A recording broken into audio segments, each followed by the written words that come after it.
Yes, there are chemicals in which you can go buy at your independent garden center or big box store that says will kill XYZ bug.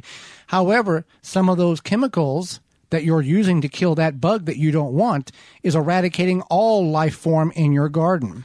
Yeah, it comes at a cost, and not just a cost of the bottle.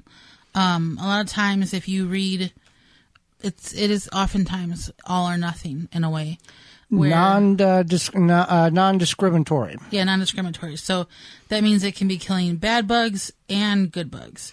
So the biggest thing to keep in mind is knowing what that product is going to do, plus what it could do. Well, not only just what it can do to the bug, what it would do to you, or what it is doing to you when you're ingesting the fumes or the powder.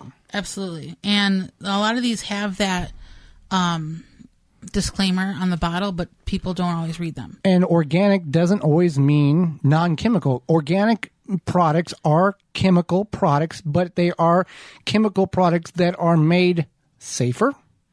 Yeah, I would guess I would call it safer, but a lot of them, even if it says organic, it will say, to wear like a mask or cover your skin or wash your skin or wear goggles, things like that, because they still can have an adverse effect. It's still doing something. If it wasn't doing anything, it would just be water in a bottle and you'd be spritzing it on the plant and you'd still have the same problem. So there has to be some level of toxicity or oomph behind it, whether it is chemical or organic chemical based.